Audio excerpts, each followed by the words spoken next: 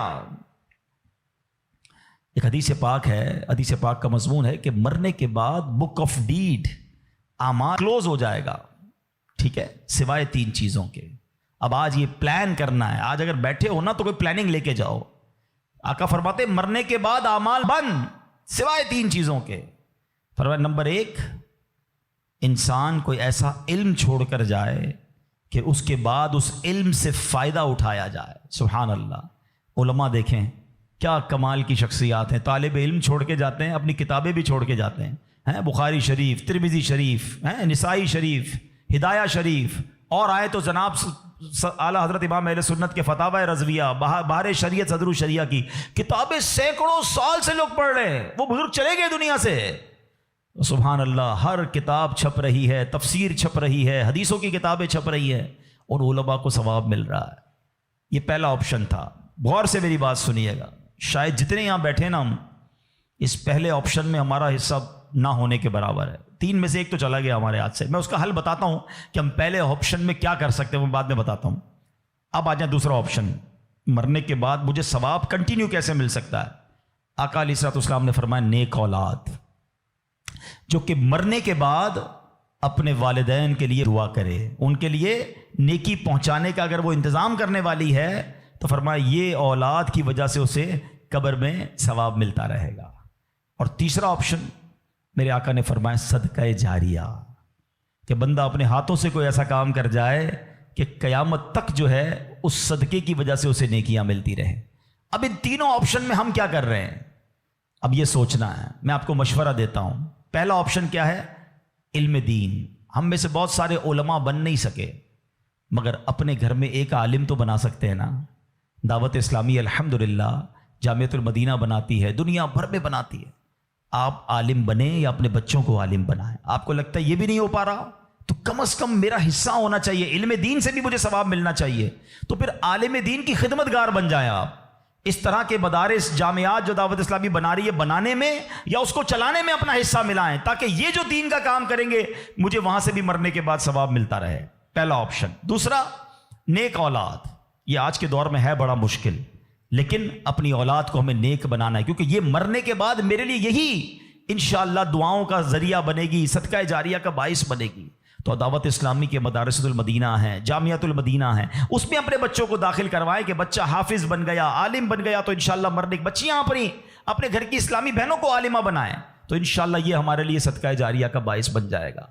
اور تیسرا میں سمجھتا ہوں سب سے زیادہ آسان ہے کہ وہ میں اپنے ہاتھ سے ہی کر سکتا ہوں، اپنے ہی مال سے کر سکتا ہوں نا، اور وہ ہے صدقہ جاریہ. مشورہ دیتا ہوں، اللہ نے نوازا ہے نا تو کم از کم ایک مسجد زندگی میں بنا لیں. میرے نبی علیہ الصلوۃ والسلام کے سچے وعدے ہیں، جو اللہ کے لیے مسجد بناتا ہے اللہ اس کے لیے جنت میں گھر بناتا ہے. ہاں یہ وہ صدقہ جاریہ ہے، بندہ چلا جائے دنیا سے ثواب ملتا رہے گا. اچھا اگر پوری مسجد نہیں بنا سکتے، مسجد میں حصہ ملا دیں. دعوت اسلامی تو پوری دنیا میں بنا رہی ہے نا. تو یہ تینوں آپشن جو مرنے کے بعد کام آنے والے ہیں. اچھا صرف مسجد نہیں، یتیم خانہ دعوت اسلامی بنا رہی ہے، شجر کاری پورے پاکستان میں کر رہے ہیں، کتنے نیکی کے کام دعوت اسلامی کر رہی ہے. صدقہ جاریہ وہ کر جائیں تو انشاءاللہ مرنے کے بعد وہ ہمیں قبر میں ملتا رہے گا. تو بہرحال اللہ کرے کہ آج کے اس اجتماع میں اور آپ یہ سوچنے میں کامیاب ہو جائیں کہ مجھے مرنا ہے، اور مرنے کے بعد مجھے قبر میں پھنسنا نہیں ہے. میں کچھ ایسا کر کے جاؤں کہ قبر میں بھی خوشحال رہوں، ادھر بھی نبی پاک کے جلوے ہوں، ادھر بھی میری قبر جنت کا باغ بن جائے. تو اللہ کرے کہ ہم سب اس سوچ کے حامل بن جائیں کہ مجھے مرنا ہے اور پتہ نہیں کب مرنا ہے. تو جب بھی مرنا ہے انشاءاللہ کلمے کے ساتھ مرنا ہے, انشاءاللہ نیک اعمال کرتے کرتے مرنا ہے, اور انشاءاللہ ایمان سلامت لے کر جانا ہے. تو اس کے لیے زندگی اچھی گزارنی ہوگی. اگر میرا کوئی بھائی بے نمازی یہاں بیٹھا ہے, اگر میرا بھائی کوئی بری عادتوں میں گرفتار بیٹھا ہے, تو میری گزارش ہے کہ آج پکی سچی نیت کر لیں. دیکھیں یہ دنیا کے معاملات تو چلتے ہی رہیں گے, نماز قضا نہیں ہونی چاہیے. پکی سچی نیت کریں کہ آج کے بعد ہماری کوئی نماز قضا نہیں ہوگی, آج کے بعد حرام روزی کے قریب بھی نہیں جائیں گے, شراب اور نشے سے ہمیشہ دور رہیں گے, اور اپنی موت کی تیاری کرنے کی کوشش کریں گے. ہاں, دعوت اسلامی والوں سے وابستہ رہیے. الحمدللہ کمال کا ماحول ہے, بار بار آخرت یاد دلاتا ہے, بار بار موت یاد دلاتا ہے, تاکہ ہمیں یاد رہے, ہم بھول نہ جائیں اور اس کی تیاری میں مصروف رہیں. اللہ پاک ہم سب کو اپنی آخرت کی فکر کرنے اور صدقہ جاریہ والے کام کرنے کی توفیق عطا فرمائے. الصلاۃ والسلام علیک یا سیدی یا رسول اللہ وعلی آلک و اصحابک یا خاتم النبیین.